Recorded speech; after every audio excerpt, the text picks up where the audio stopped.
nos queda esta última aportación a cargo de Xavier Morlans Molina.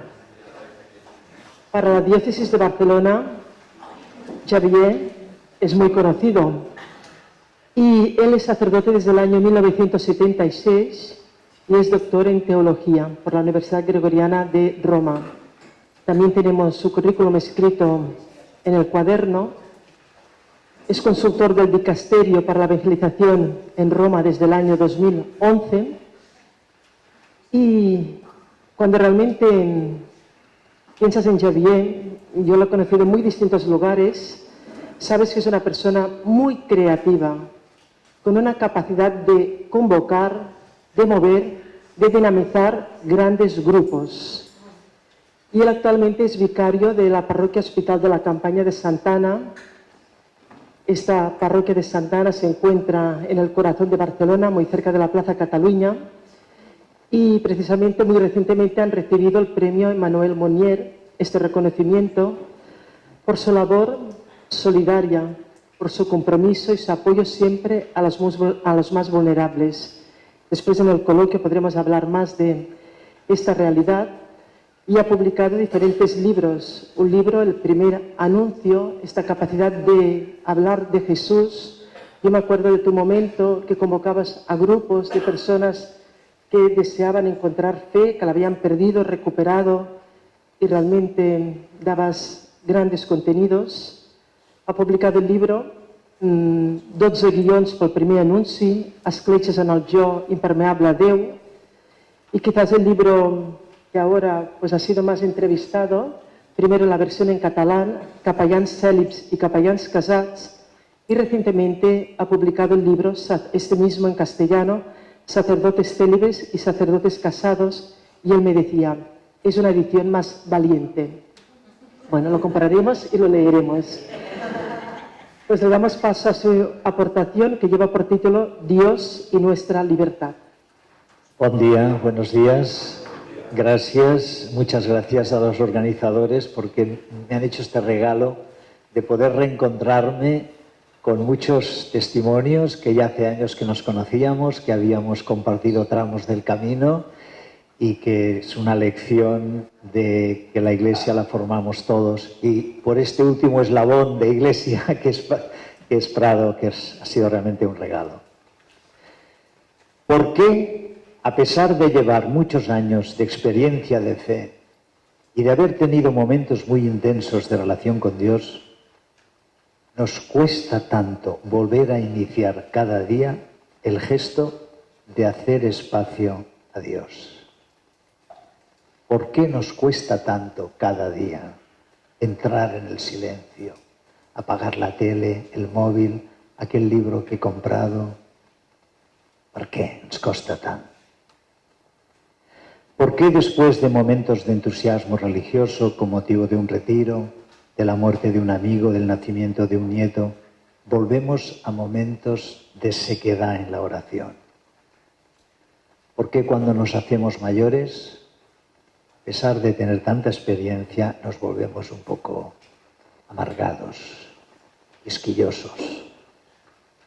¿Por qué hay una especie de mal humor subyacente en nuestro cristianismo, a pesar de haber recibido tanto? O para los agnósticos, ¿por qué a pesar de percibir muchos motivos para creer, no nos decidimos a establecer una relación personal con Dios? Fruto de 2000 años de cristianismo y de repetir machaconamente que todos somos hijos de Dios, se vive en la actualidad, y fruto también de la simplificación de los mensajes, una especie de visión en la que, como si prolongando nuestra conciencia o nuestro pensamiento, pudiésemos llegar automáticamente a Dios.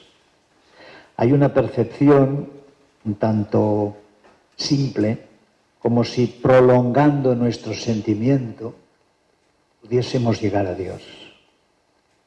Cuando en realidad, con nuestro pensamiento, si lo usamos bien, como máximo podemos llegar a una idea afinada de Dios. pero por nuestro pensamiento, por nuestra conciencia, no podemos llegar a establecer una relación personal con Dios. Con nuestro sentimiento podemos llegar a desear el encuentro con Dios, pero prolongando nuestro sentimiento no podemos provocar el encuentro con Dios. La distancia entre Dios creador y nosotros en sí es infinita. Que somos pobres hormiguitas que un virus se nos lleva con la belleza suprema, el creador, ¿no? A no ser que Él rompa esta distancia y venga a buscarnos. Hemos perdido la capacidad de pensar esta distància. Hem perdut la capacitat de pensar tot el realisme d'aquesta distància.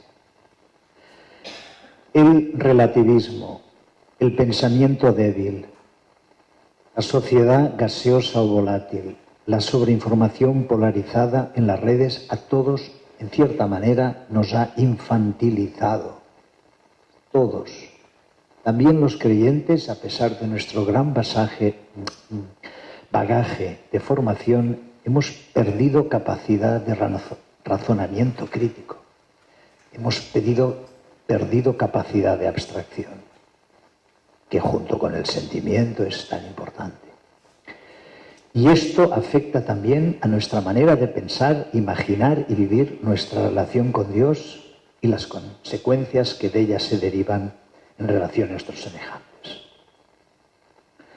Imaginamos y deseamos nuestra relación con Dios en un modo demasiado gratificante o de búsqueda de una gratificación inmediata. Buscamos en la oración sentirnos a gusto. Valoramos la eficacia de la oración de una manera unilateral en base al efecto psicológico inmediato que la oración pueda producir. En la historia de la humanidad y de la filosofía moderna, con todas sus cosas buenas y cosas no tan buenas, hay un momento muy importante de la Ilustración que debemos saber valorar. Esquemáticamente, la filosofía, desde los griegos o desde una tradición recibida de los griegos, Aristóteles hasta Santo Tomás, se hacía filosofía pensando en las personas como substancias. De hecho, la definición clásica de Boecio es hacia el siglo VI, el último gran teólogo, el último gran filósofo romano y el primer teólogo. Persona es la sustancia individual racional. Se pensaba las cosas como consistentes en sí mismas. Fichte, Schelling, estamos en el 1780 o 1800, son los pensadores que por influjo cristiano por primera vez piensan que lo más característico del ser humano es la libertad. Es que la persona no se puede definir como substancia, sino que se define como percepción de sí mismo y capacidad de relación con el otro, con la alteridad. El problema es que con Nietzsche, con Heidegger, esta libertad y esta capacidad de relación se ha quedado solo a un nivel intelectual y no ha sabido seguir la tradición que nos ha contado muy bien Prado ayer noche y hoy de las beguinas o de todos los movimientos que ha habido que ya ponían la insistencia en la experiencia, en la sabiduría, en ese conocimiento que se tiene al hacer las cosas. La relación con Dios no es una relación física, no es una relación de objeto a objeto. La relación con Dios se juega en otro plano, que no es estrictamente el físico. En esa tierra de nadie, en ese ejercicio cotidiano de la libertad. Pensemos todos en un momento de nuestra vida que hemos tenido que decidir, por ejemplo, cuando al principio de la pandemia hubo médicos acabados de jubilar que se plantearon aquellos primeros días si presentarse a los hospitales para ofrecerse. Tengo un hermano que se lo planteó. Se pasó varias noches sin dormir. Su esposa le decía, nada de nada, tú te quedas aquí, ¿no? Es un ejemplo, vosotros proyectad vuestros ejemplos. Aquellas 3 o 4 noches que mi hermano dudó, finalmente se presentó. Le dijeron, le avisaremos si hace falta, muchas gracias. Esos 3 o 4 días en que mi hermano u otras personas se plantearon si ir y no ir, valorando el riesgo de contraer la enfermedad, valorando el riesgo de la mujer, los hijos, los nietos, eso es la tierra de nadie, de la decisión, del discernimiento de la libertad, ¿no? En esa tierra de nadie está abierta, que no está decidido, puedes acabar yendo o no yendo, y no digamos si la elección es abandonar a tu esposo o a tu esposa o serle infiel o quedarte un dinero de la caja de la entidad de la que tienes, ¿no? O sea, situaciones de decisiones o simplemente ayudo a esta persona o no la ayudo, la voy a visitar o no la voy a visitar.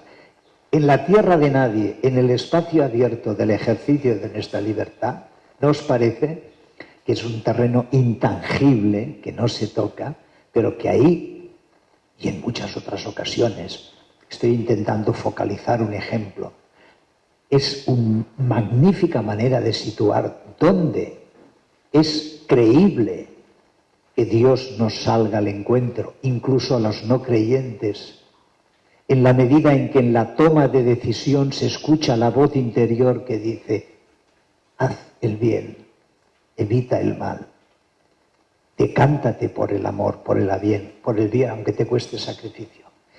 Esto es lo que dice Lumen Gentium 16, el documento del Vaticano II, de que el que escucha en la conciencia, en nuestra voz interior, resuena la voz de Dios y hay que saber discernir en la llamada del mal y el bien.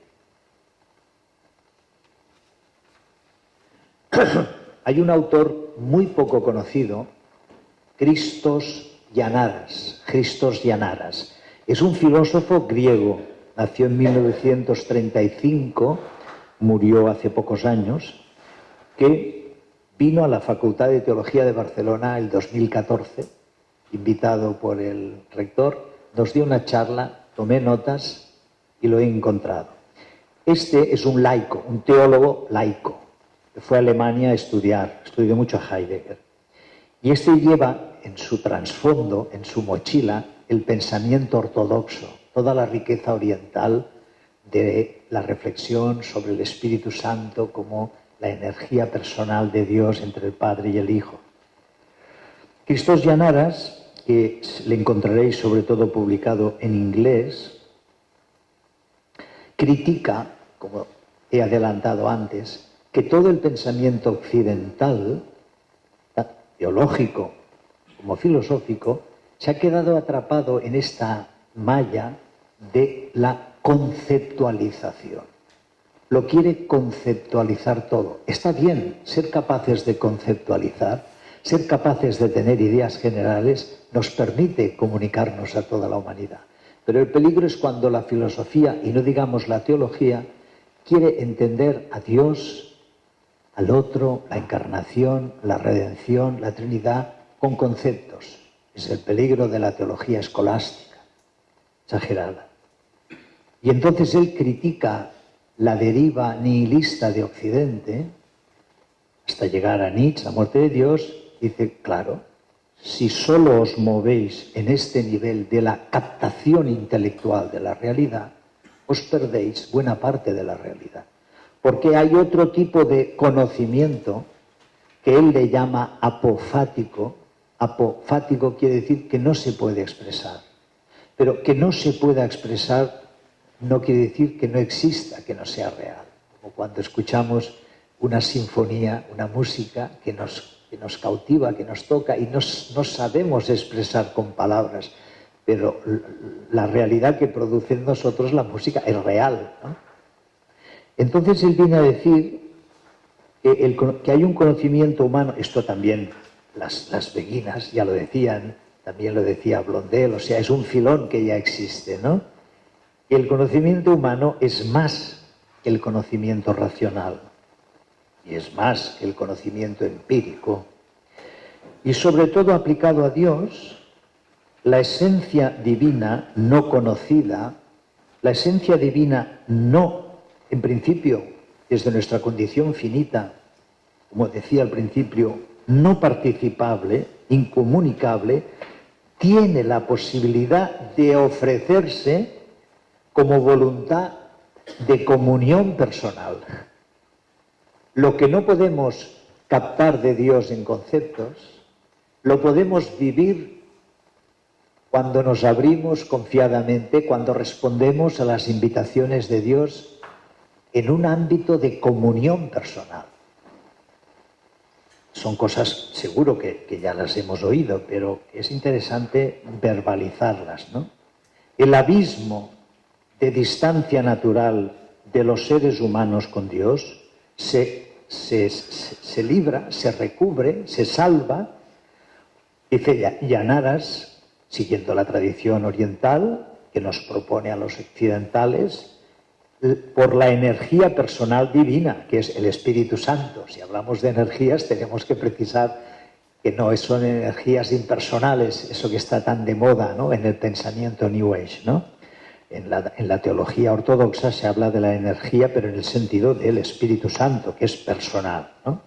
Gracias a la cual, gracias a esta mediación del Espíritu Santo, Dios, en su misterio, deviene accesible en ciertas condiciones, permaneciendo al mismo tiempo inaccesible. Es el Dios que se revela en el Antiguo Testamento, que llama a Abraham, que se muestra a Moisés y que opta por un medio por el cual no se le puede aprehender, de hecho prohíbe que se hagan imágenes, y opta por un medio tan humano, tan etéreo como la palabra, que una vez dicha vuela, pero que dicha puede hacer daño y consolar. Tenemos que reconciliarnos los católicos con la teología de la palabra de Dios, que la habíamos dejado solo para los protestantes. Y con el Concilio Vaticano II, con la Constitución Dei Verbum, recuperamos la importancia de la palabra. Dios ha querido comunicarse libremente con hechos salvadores como el Éxodo, intervenciones en la historia y la palabra, no cualquier palabra.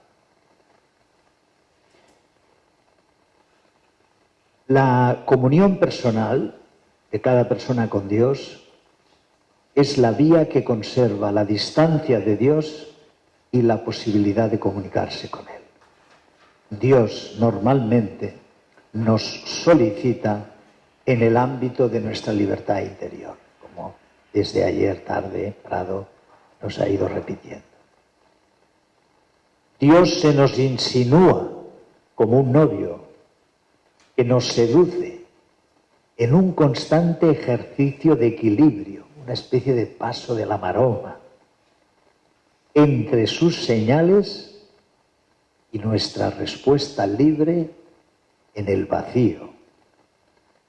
Solo si damos el paso en libertad, en el vacío, caminando sobre el vacío o caminando sobre las aguas, como Pedro, porque el Señor nos llama, solo en la medida que damos este paso, le encontramos y entramos en comunión con Él.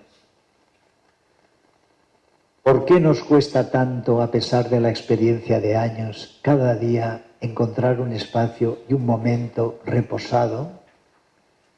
Porque cada vez es nuevo, cada vez es humillante, cada vez es una pequeña muerte. Ponerse en tu casa, en tu rincón, encender una vela, ponerte ante el icono. No hay nadie, está Dios, tienes el Nuevo Testamento, has comulgado en la misa anterior, pero ahí no hay nadie, no hay nada físico, estimulante. Tú te pones ahí y como si fueses un trabajador de las minas de León o de Asturias que te dan un pico y te dicen, apanano, a picar, ¿no? Y empiezas allá. Y tienes que empezar invocando el Espíritu Santo. Ven, Espíritu Santo, enséñame a rezar.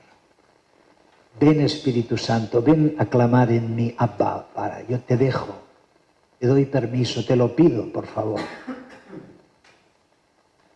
Si tenéis 20 minutos para orar cada día y dedicáis los 3, 4 primeros a invocar el Espíritu Santo, humildemente, sencillamente, decir, Padre, en nombre de Jesús, dame tu Espíritu Santo. Tiene que durar un poco, no es aquello, ya lo he dicho, ¿no? Ha de ser como, es cuestión de receta de cocina, unos minutos. No porque Dios sea sordo, no porque Dios sea sádico y se haga rogar, es porque estamos tan ciegos, tan sordos, tan heridos, que la manera de ejercer nuestra libertad para que Dios pueda entrar es pedirlo.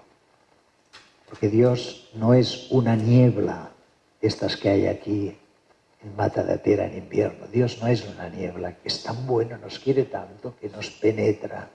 No, Dios nos sostiene en el ser, como ha dicho Teresa Forcadas. Pero para entrar a habitar personalmente, nos pide permiso. Dios, el Dios de Jesús, tiene un cuidado exquisito de nuestra libertad. Y nuestra manera de ejercer nuestra libertad de hombres y mujeres heridos, ciegos, sordos, es pedirlo. La oración de petición es totalmente coherente. Ven, Espíritu Santo, ven a rezar en mí. Ven a que pueda captar el sentido del Evangelio de hoy que voy a leer. Solo si damos este paso en libertad podemos encontrarnos con Dios. Y eso cuesta hacerlo cada día. Los primeros 5 minutos son terribles, son los peores. Son los que te viene a la cabeza todo. Tengo que llamar a aquella señora, tengo que llamar a mi hermano, tengo que arreglar esta estantería que hace mal a la vista. Todo te viene a la mente, menos lo que toca hacer. Es hacer espacio pericorético, como decía Forcadas, a Dios. Y encontramos mil excusas para no hacerlo. La cita que ya ha dado Prado, que la ha dado Forcadas, dicen los biblistas que es un versículo en el que está contenida toda la Biblia, toda la historia de la salvación, toda la historia de la humanidad, toda nuestra historia personal está contenida en un versículo. Mira, estoy a la puerta y llamo. Si alguno escucha mi nombre y abre, solo se abre por dentro, entraré y cenaré con él. Apocalipsis 3:20. Saberse alguna cita de la Biblia no quiere decir ser testigo de Jehová o protestante. Buena falta nos hace a los católicos saber retener. ¿Dónde está aquello de Apocalipsis 3:20? Dios nos sale al encuentro en el ámbito de la libertad y se comunica con nosotros en el mismo acto de confianza por el cual nos abrimos a Él. Ahora bien, como ya se ha dicho, nuestra libertad y nuestra capacidad de confiar están heridas, están tocadas, están con ataduras. Dada la condición humana y las adversidades experimentadas, sobre todo en una época muy importante de la configuración de nuestro yo, que es la infancia, la primera infancia, de 1 a los 4 años, está muy atado. Por ejemplo, puede haber 8, 9, 10 perfiles, ¿no? 1, escogemos una carta al azar. Trastorno por privación emocional. Este lo diagnosticó una psiquiatra holandesa católica de Rube, que atendía a los seminaristas de los jesuitas en Holanda en los años 60. Detectó que había seminaristas que tenían trastorno de privación emocional. ¿Qué es? Chicos que de pequeños, por lo que sea, igual la mamá trabajaba en una fábrica, se levantaba muy pronto, el papá era un papá infantilizado que solo tenía ojos para la mujer, se levantaba de mal humor y ni siquiera decía buenos días a los hijos. Pasaba al lado de los hijos sin ni siquiera saludarlos.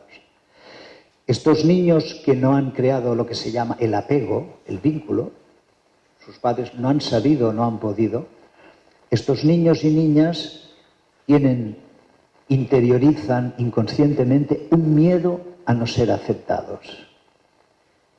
Y tanto es así que de mayores autosabotean todo tipo de relación personal, de amistad o de pareja, porque están convencidos que tarde o temprano el otro, la otra, descubrirá que no son dignos de ser amados. Es tremendo este trastorno. Si además este niño nace en un contexto católico y recibe una vocación cierta de Dios, imaginaos qué bomba de relojería. Yo amaré a todos, no hace falta que nadie me ame, porque no quiero ser rechazado. Pero yo, como sacerdote, como religioso, amaré a todos. Eso es una bomba de relojería, porque eso se aguanta durante la adrenalina ideológica de la juventud, pero cuando llegas a los 40, a los 50, la necesidad de amor y de afecto físico explota, y explota a veces en forma de abusos. De estos trastornos todos tenemos alguno. Se ha hablado antes de ira, vanagloria, tristeza, todos. Y la sabiduría cristiana, la sabiduría de los padres está en gracias a un trabajo personal, al acompañamiento. Todos es importantísimo que sepamos mirar a la cara esta tendencia fundamental que siempre es algo positivo en su raíz, pero que si no es educada, evangelizada y cristificada, pues es la causa principal de nuestros errores y de nuestra infelicidad. Pero la buena noticia, el anuncio, es que Dios ha venido no solo a cubrir la distancia entre Él y nosotros, sino también a liberar nuestra libertad esclava, como ya se ha dicho. El realismo de la encarnación de Dios en Jesucristo es algo que tenemos que repetirnos unos a otros constantemente. Cristo ha asumido nuestra corporalidad. Cristo ha asumido nuestra animalidad, que no es lo mismo que la bestialidad. Cristo ha asumido nuestra condición erótica. Esto lo explica un teólogo laico casado, Emmanuel Falque, F-A-L-Q-E, Falque, en un libro sobre, el título tiene algo que ver con el cordero, con la pintura aquella de Van Eyck, del cordero degollado y de pie. Lo encontraréis en internet. Llega a decir Falque que este realismo de la encarnación, por el que Dios ha asumido nuestra corporalidad, nuestra animalidad, nuestra condición erótica, tiene una de sus expresiones máximas en la Eucaristía. Cuando Jesús dice, y a través del ministro ordenado, tomad y comed, esto es mi cuerpo, que no es sino salvando las distintas distancias, haciendo un uso analógico de la metáfora, que no es sino el esposo, Cristo, que se está entregando a la esposa, que es la asamblea, la eclesía, ¿no? Lo que no se asume no puede ser salvado. Es un principio de los padres, lo formuló ya San Ireneo en siglo II y todo. Lo que no se asume no puede ser salvado. Dios en Cristo ha asumido la condición humana, el cuerpo, la condición animal, no bestial. La bestialidad será el mal uso de la animalidad.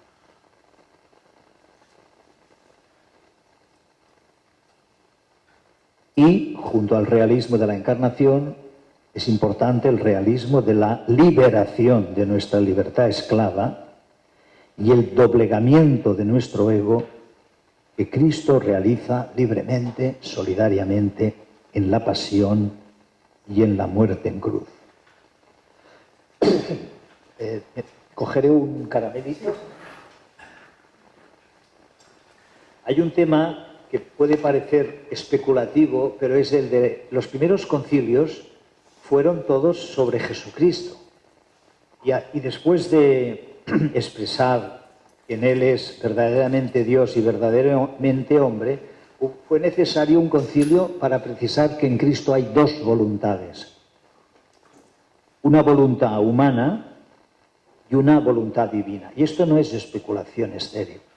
Cuando Cristo dice en Getsemaní, Padre, aparta de mí este cáliz, pero que no se haga mi voluntad sino la tuya, esto nos lo explicaba el gran teólogo Rovira Belloso,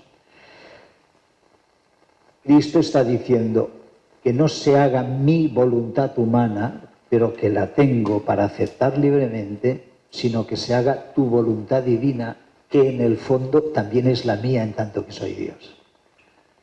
Los dogmas no aclaran racionalmente las realidades que creemos. Los dogmas señalan el misterio real que creemos.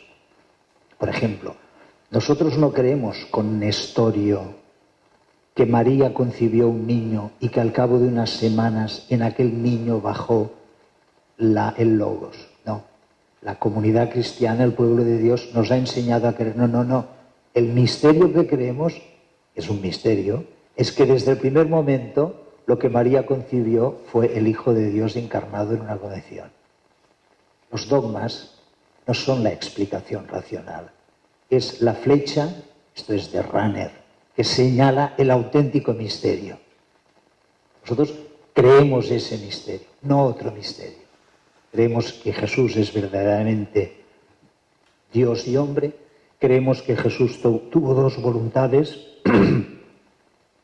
porque tenía la voluntad humana de obedecer libremente. Es la importancia de la libertad. O sea, lo que no se asume no puede ser salvado. Si Dios no hubiese asumido una libertad humana concreta, con la posibilidad de decir no, aunque metafísicamente es imposible que Cristo dijese no, pero tenía el margen de libertad. La prueba es que llegó a sudar sangre en este ejercicio de doblegar su voluntad humana a la voluntad divina. Dios mío, ¿por qué me has abandonado? Jesucristo quiso libremente compartir la situación que siente una persona, por ejemplo, que tiene trastorno por privación emocional. Volviendo al ejemplo tomado, porque una persona con trastorno emocional que no ha sentido el afecto de sus papás, que no tiene apego, que tiene ese temor a ser rechazado, también tiene muchas veces una imposibilidad de sentir satisfacción. Puede ser un gran líder, puede ser un gran animador de masas y estar completamente frío por dentro.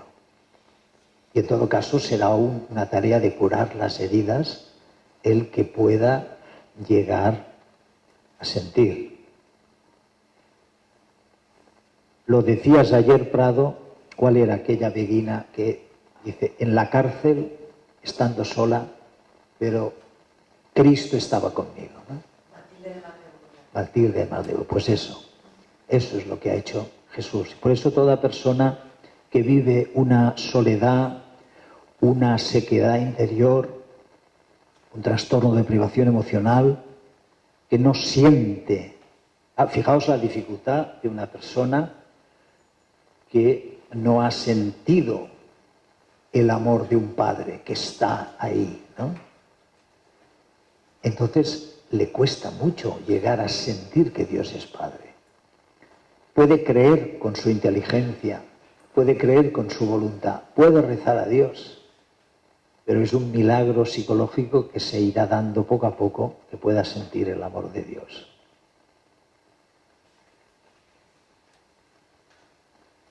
Voy acabando. Y está también el realismo de la resurrección y del envío del Espíritu Santo. No hace falta decir que criticamos fuertemente toda concepción juridicista y externa de la redención. Ahora hay curas jóvenes que vuelven a predicarlo porque eso es muy goloso, ¿no? La cosa que viene de la Edad Media, el pecado había ofendido infinitamente a Dios. ¿Cómo se puede deshacer esa ofensa? Una concepción feudal, solo si alguien infinito como Dios, el Hijo, viene y sufre un castigo en nombre de todos, se puede volver el honor de Dios. Totalmente rechazable. No es en sí el sufrimiento de Cristo en la cruz lo que nos salva. ¿De qué nos serviría que Cristo hubiese sufrido si no hubiese resucitado? ¿De qué serviría que hubiese resucitado si no nos hubiese dado el Espíritu Santo, que es el que cura nuestras heridas, el que rompe las ataduras, el que nos libera?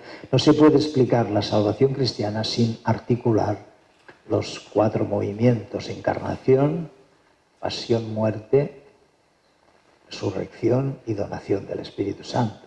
Encarnación, vida, pasión real, muerte, resurrección y donación del Espíritu Santo.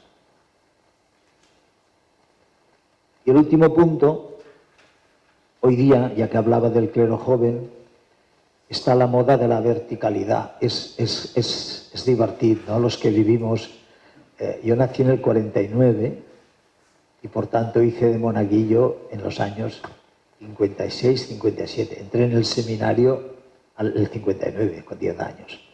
Entonces todo era vertical, o eran los cirios, tal. Luego vino el Vaticano II y vino tal, las velas tenían, tal como era la estética contemporánea, ¿no? De una cosa, no diré tipo Ikea, pero casi todo es pues un centro, ¿no? Y ahora, señoras y señores, cuando llegas a los 75 años, velas para arriba, manos juntas, hieratismo. Bueno, es un poquito lo de las modas, ¿no? Como los pantalones de campana o como la minifaldilla, ¿no? Pero no, la cosa es más seria, porque son estos jóvenes que en parte les entendemos, porque en un mundo secularizado, en un mundo hostil al cristianismo, han hecho la experiencia de Dios y la han hecho en el estado más salvaje. Han hecho la experiencia que Rudolf Otto describe en 1914 del Mysterium Tremens et Fascinans. Son chicos y chicas que en una sociedad secularizada han hecho la experiencia del Mysterium Tremens et Fascinans. Y por eso tiene que ser en latín, porque es la fascinación de lo totalmente otro. Y por eso renuncian a casarse, porque serán los hombres del sagrado, los que perdonan los pecados, los que consagran. Y vuelven a decir, como el párroco de mi pueblo, hoc est enim corpus meo, error teológico, porque lo que transforma el pan y el vino no es el momento de decir las palabras, sino es la epíclesis, la invocación del Espíritu Santo sobre el pan y el vino. Es el Espíritu Santo el que, para el que quiera y pueda y quiera creerlo, transforma el pan y el vino en la presencia entregada del Señor resucitado. Hay alguna plegaria eucarística del principio que no incluía el relato de las palabras de la institución de la Eucaristía, y era válida. Les falta mucha formación teológica a ellos y sobre todo a sus directores espirituales. La moda de la verticalidad. Pero tenemos una gran corrección, que es el palo horizontal de la cruz. El palo horizontal de la cruz. Jesucristo resucita en persona, pero como dice Durwell, Francesc Xavier Durwell, un gran teólogo francés, Jesucristo también resucita en forma de comunidad. Esto es muy interesante de cara a la teología de nuestras comunidades cristianas. En la Eucaristía Jesús resucita en el pan y el vino, pero resucita en la comunidad. Y cuando cada uno le comemos, somos células vivas del cuerpo de Cristo. El otro y la comunidad es constitutivo del vínculo con Dios. Ahí tenemos el antídoto a toda interpretación excesivamente intimista, y en esto pues, es genial todas las beguinas cómo articulan la intimidad con la atención social, como intentamos hacer en el Hospital de Campaña de Santana y en tantas realidades de sacerdotes, de parroquias que estáis acogiendo familias en los espacios parroquiales o que estáis implicados en tareas de atención a los que vienen, ¿no? La comunidad cristiana como pequeño rebaño, anuncio, anticipación, ensayo general, maqueta de lo que Dios quiere hacer con toda la humanidad. La Iglesia, el Vaticano II, es este pequeño rebaño, pecadora y santa, prostituta, casta et meretrix, dice en Lumen Gentium 8, ¿no? La Iglesia es pecadora, prostituta y santa, pero que, no obstante, Dios quiere que exista como rebaño, como anticipación, como germen de lo que tendría y tendemos a que sea toda la humanidad. Hay una película que se está estrenando de Bonhoeffer, que fue el gran teólogo que se implicó en una conspiración contra Hitler y le colgaron los nazis, un mártir, y le tocó ser tutor de un seminario que se improvisó en medio del bosque para huir de los nazis. Y escribió su libro La vida en comunidad. Sabemos que el luteranismo no tiene la tradición de la comunidad, que es más bien individualista. Bonhoeffer distingue, y lo hacen también los místicos, entre la comunidad psíquica, diríamos, la comunidad del buen rollo, del compadreo, y la comunidad neumática, la comunidad animada por el Espíritu Santo. La comunidad en que sí hay unos lazos de amistad, de vínculo, pero el núcleo, el meollo, es que cada uno ha entregado su tendencia fundamental negativa, su trastorno emocional o de orgullo, de ira, lo entrega a Cristo, y entonces en la medida en que todos entregan permanentemente en la oración diaria su ego a Cristo, esa es la mejor garantía de que una comunidad cristiana, un movimiento, una parroquia, no está apiñada puramente por lazos de simpatía humana, que también, sino que tiene ese pegamento y medio de la comunidad. Y luego que existe siempre la posibilidad del perdón, que es la gran cosa que tenemos los cristianos, ¿no? Por tanto, la opción preferencial por los pobres es la mejor demostración de que el amor cristiano es universal. Si el amor cristiano es universal, vamos a demostrarlo.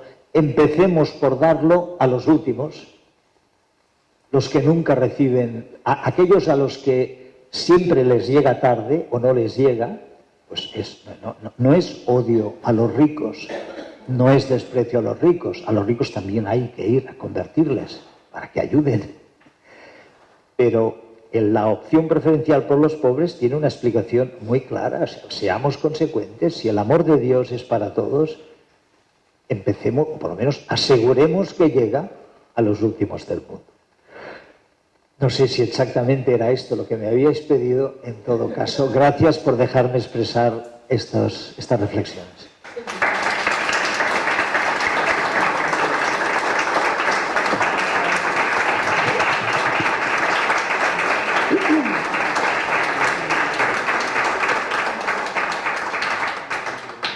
Gracias, Javier. Él nos decía al empezar, nos falta capacidad de razonamiento crítico y creo que esto es uno de los motivos de esos encuentros de teología que nos posibilitan el saber razonar de manera crítica, argumentar, pero que ojalá pues sepamos vincularlo bien con la experiencia, de manera equilibrada, razón y emoción. Esto es nuestro deseo. Gracias por ilustrarnos también la condición humana, tantos trastornos escondidos que no nos dejan vivir en paz y realmente es un sufrimiento humano muy serio y profundo. Por compartir esta ilustración también teológica de conceptos, y me ha gustado este ejemplo de la verticalidad y horizontal con la cruz. Esto es la gran realidad, es nuestro referente, es nuestro norte que nos ayuda. Y de hecho, hacia dónde vamos, que es esta verticalidad, es bien al contrario de lo que nos decía el Papa Francisco. Os decía a los sacerdotes, abrir las puertas, salir a las periferias. Y vosotros en el Hospital de Santana lo vivís, y antes, cuando yo presentaba a Givien, pensaba cuando vosotros fuisteis unas personas valientes, tú con Pello Sánchez, que él estuvo en nuestro primer encuentro, Pello nos habló de aquí en la tierra, pensando en los más necesitados y vulnerables, y pensaba también con Vicky Molins, una gran persona que he admirado, he estimado, y que para mí también ella es un referente, y falleció el 19 de febrero de 2025. Y ella escribe aquí el libro Estava a la presó i em va venir a visitar. Y en la portada hay las rejas de la prisión y unas manos. Y Vicky pues era un modelo, un referente, que realmente ella decía, los presos son mis preferidos, porque me ha enseñado a amar con misericordia. Ella lo decía. Y pensaba, los presos, personas encerradas, las rejas, digo, no sé cómo debían vivir su libertad. Tenemos grandes ejemplos de personas que han vivido en campos de concentración, en prisión, y a pesar de estar cerrados, sentirse libres. Pero pensaba que hermoso y también recordar a Vicky Molins como homenaje, como agradecimiento a persona dedicada pues a los demás. Y él también, Xavier, venía con la encíclica Fratelli Tutti. No ha dado tiempo, pero yo la aprovecho, que también es una gran convocatoria cuando el Papa Francisco nos dice todos hermanos. Y es esta imagen que debemos ser capaces de vivir cuando también nos invita a esta sinodalidad. Estamos trabajando en ellos, que si camináramos todos juntos, pegados uno al lado del otro, no habría esta verticalidad y probablemente iríamos cambiando la realidad de nuestra iglesia y sociedad. Bueno, pues agradecerte toda tu intervención, Xavier, y ahora sí.